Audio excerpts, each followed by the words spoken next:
CAD 911, please state the nature of your emergency.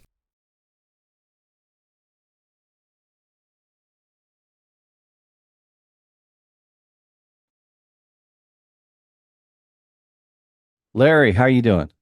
I'm doing fine, Mike. How are you doing today? Good. You know what? Hang on just a second. Siri. Oh, come on. Hey Siri, set an alarm for 15 minutes. 15 minutes, counting down. Okay. The reason why I'm doing that is the last video we did, we went like an hour and a half. We get talking. So we're going to break these into small little videos. And so the reason why I reached out to you, I'm glad you got a little bit of time.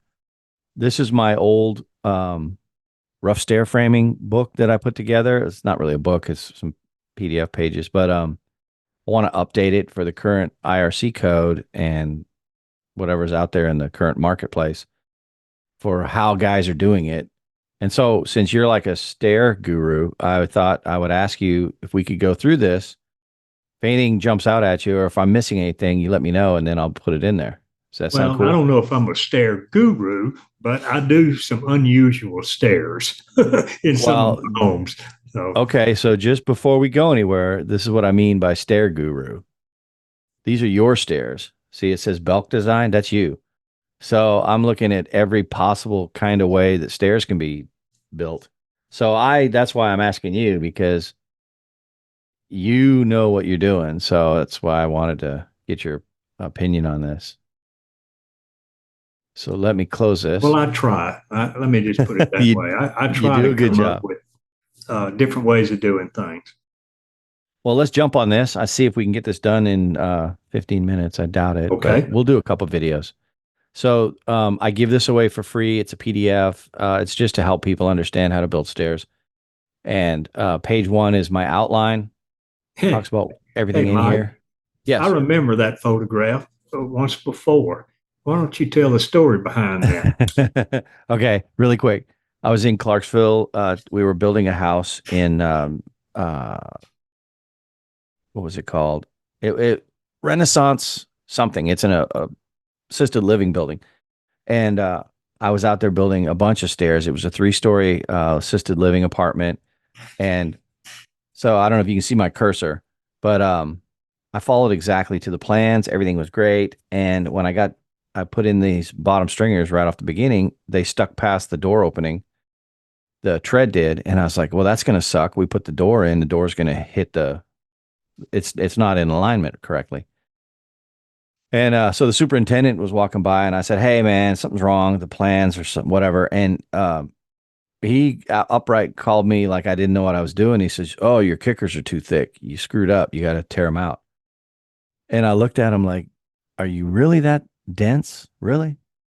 Because every framer knows whatever thickness you make your kicker, you cut that amount off the back of the stringer so that it slides the stringer over so that everything stays uniform the entire way.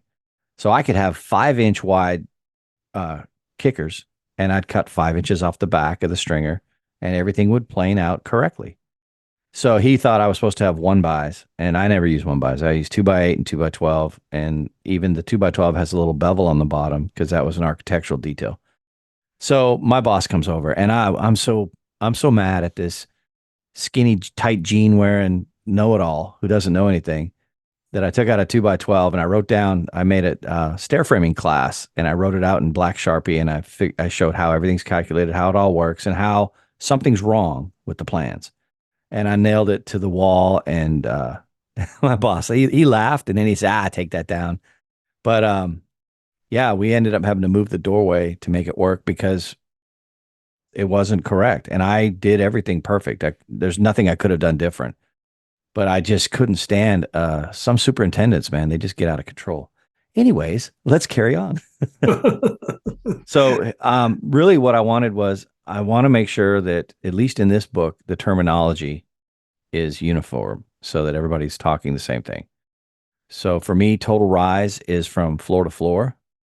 Total run is all the treads added up uh, in length and I'm always building by the code. So 10-inch tread minimum, 11-inch for ADA. And I've even seen some 12-inch, but it feels kind of weird when you're stepping.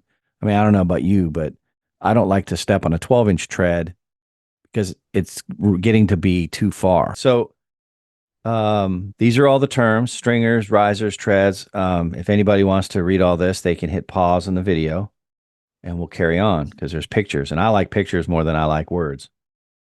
So what was on that previous page is here in drawings. So I numbered everything. Number 1, total rise, floor to floor. Number 2, total run, the stringer. They're all labeled, and even the fire blocking. Good Number diagram. 7. Good So diagram. it just lets you know what's going on. And then I try to add pictures of, so you can see what it looks like in reality too, because there's only so much you can do on paper. I've done this since 1990. Well, actually, I've done this since 1989, but I started drawing it by hand. And then the jurisdictions. So this happens to be the 2018 code book for 2020, and we're using 2021 up here, even though it's 2024. They're always like 3 years behind. But these are all the different codes we're going to talk about. And now I'm getting to, here's the first code, the width. So Larry, what is a comfortable width as opposed to the minimum stair width? Well, I usually try to make most of my stairs the minimum 3.8, and if I can, I make them 4 foot wide. But 3.8 is my minimum. Okay. And that helps with like moving furniture up and down, and Oh yeah, moving furniture up and down. It two just, people can pass each other. yeah. Okay. Because think about it. If you have a 36-inch staircase, and time you put your skirts on there, and your handrails and everything sticking into that, you're really not winding up with 36 inches in width to get furniture and stuff up through there. So, Yep. Or if you're walking upstairs with a laundry basket and you got to pass somebody and they got to wait, it's like you got to wait in traffic until it's clear. So there's headroom. That's just been standard for as long as I've ever been framing and how to figure out headroom. This picture I got, where did I find this? I think it's over here on this. Here's the link. That would not pass Yes. today. Yes. Because you have to have a landing at, I think it's like right here where I say depending on the riser height. Once you hit 12'7" in vertical climb, you have to have a landing. And I don't know what that is. Oh, I counted it once. It's 38 steps. It's insane. So the walk line, that's important, especially like that's where people normally walk. They always, in your mind, you're always taking the easy, shortest distance. So you always walk closest to where the turn is. And that's all code. Also, everything in here is based on code. Line. Yep. And people, if you want to go back, hit pause to look at anything, because we're going to go kind of quickly through this. I'm trying to make this a 15-minute video. And it's tough because Larry and I get talking and man, we just go.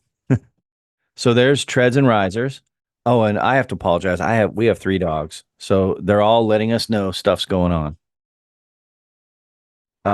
So here's risers. I mentioned you asked me if I like those sloped risers. I don't.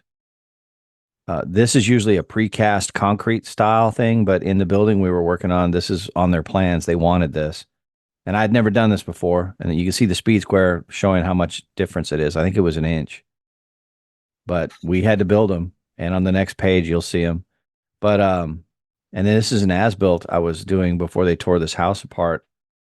I don't know who built these stairs, but 5.5, 5 3/4 at the last step. That's just not good. And jump in anytime, Larry, if you see something that, yeah. So I'm just defining all the parts first. Risers, These are treads. There's those sloped riser tread things. This is out in Ocean Shores, or a building that we did was 5 stories tall, but the last 2 stories were fake. They were like a giant cupola and some other thing.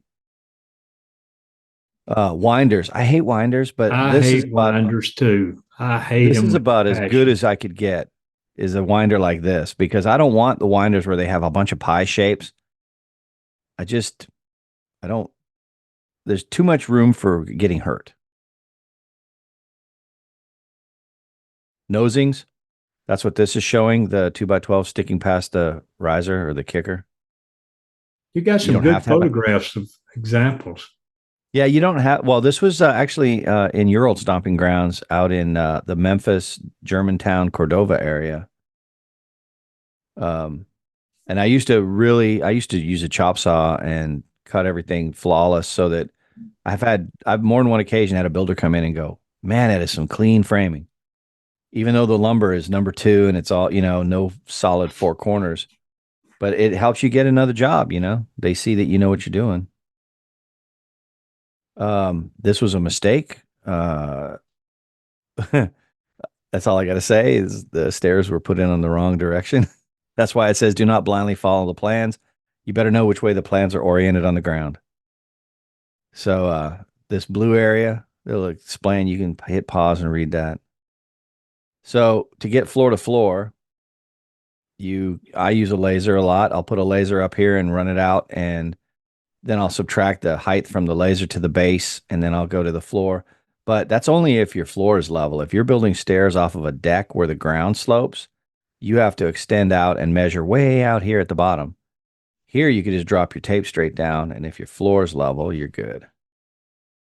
But I never like to assume that everything's level because it'll just make a mistake for you. This house is on Lake Washington, and they're remodeling it, so I went out there and did the stairs. And underneath this tread right here, I left a laminated copy of the diagram of how I built these stairs. It's up under here and it's attached permanently. So it's kind of like a hidden treasure. If somebody ever demos this house, they'll find it. But That's this is what you neat. do. I used to in some of the homes that I built, I would put a set of plans up in the. I would tuck it up in the attic. Oh, there you go. So Yep. the next I knew a person that guy. bought the house, they could find it. I knew a guy that he would nail a quarter to the first main header that was inside when you came in the house, and he would spike it with like a spike, like a 3.5 inch nail. And he goes, I probably left $50 worth of quarters in all the houses I've framed.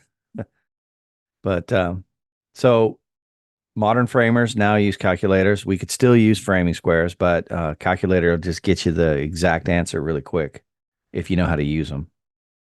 And then I use this calculator. I program all my own stuff because some of these other calculators didn't do what I needed. Here's exactly the program for calculating stairs, and it gives out everywhere you see this arrow tag, that's one of the answers it gives you. So it gives you the riser, it gives you in feet, and then it gives you the riser in inches, and then it gives the that's a pitch. That's a common pitch, and the run in feet and diagonals, and then it increments the diagonals, and it does that until it ends. So it's kind of neat. It's a really good little program. Reverse Polish notation, HP. Here's the math. It's kind of boring because there's no real good graphics, but this tells you how to do it. Well, the dogs are telling me the mail lady's here. And what it does is it's giving you this list of numbers, and these are in feet, inches, sixteenths. I love So that. I love that. I wish we could all go to that because it's just so easy to read. I got used to this from the truss companies because they would send it out. It'd be like 9'1" and 12/16. So 12/16 is the same as 3/8 or 3/4. My Three bad. quarters. Yeah, so it's 3/4, 7/8. Hey, guess what? That's Siri telling us we got to hit pause. Okay. So we're gonna hit pause, and then we'll be right back with part 2.